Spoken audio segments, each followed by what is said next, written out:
Hey, Brian Rivera here again with another quick tip to help you pose your clients, whether they're models or non-model clients.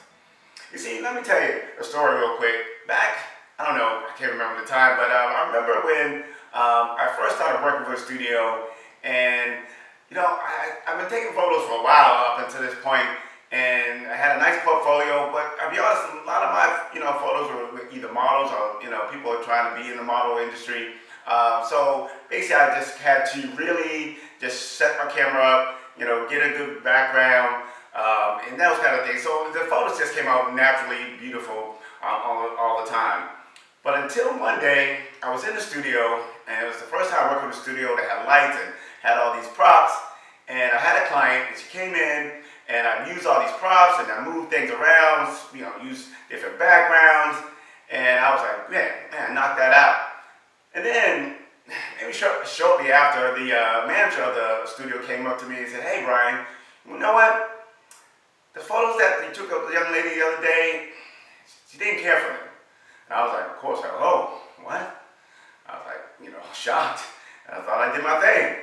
But he said, wait a minute. It wasn't that she didn't like the photos.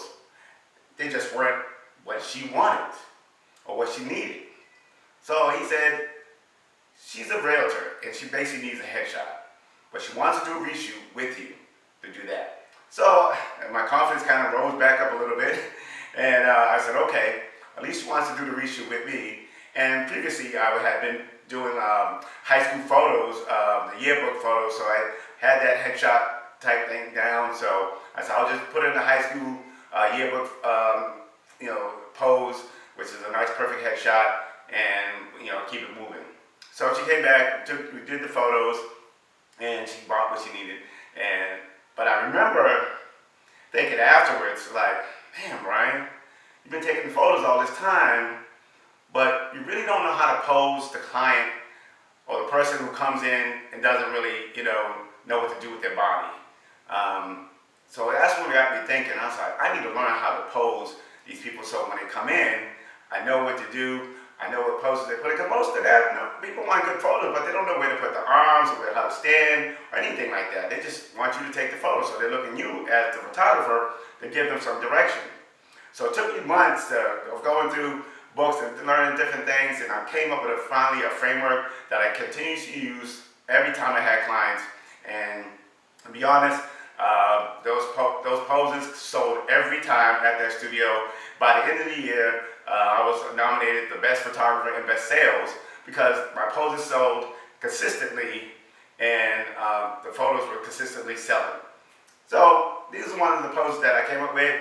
I call it the turn and twist. I just named some of the poses just for fun and just to keep myself on track what I'm doing when I'm out shooting. So this one's real quick. You always want to keep your client at an angle. You never want to take a photo with anyone straight on. So you turn them away from the camera this way, and they can put their hands in their pocket or on their hips. That doesn't matter. I'll just put my hand in my pocket right now. And you just give the instruction, turn this way, and on the count of 3, 1, 2, 3, turn back towards the camera. Okay, and they can do that a couple of times. You can reposition the hands. Say 1, 2, 3. Look at the camera. Okay, do it again. Maybe do the hands crossed. Say 1, 2, 3. Turn back. Look at the camera. You can also turn around the other way and do the same thing because, like I said, not everyone's face is symmetrical. People are different depending on which direction you're doing, and you do the same thing. Let's say with arms folded. 1, 2, 3. Turn back at the camera.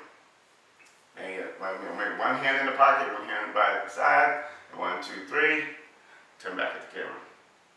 And that's it. That's real simple. It gives them some motion, gives them something to do. Because sometimes people just pose and they just stop it and not really knowing how to move their body, and they just stand there. So the turn and twist gives them some motion, like turn back towards the camera, turn back. So they can reposition their hands each time they turn back towards the camera. So it gives them a little bit more fluidity, and it gives the photo a little bit more realistic as far as not just a stiff pose.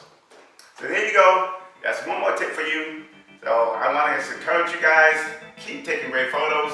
And if you like what you hear, like and subscribe, and leave a comment if you need any more information. Please let me know, and I'll be glad to get back to you.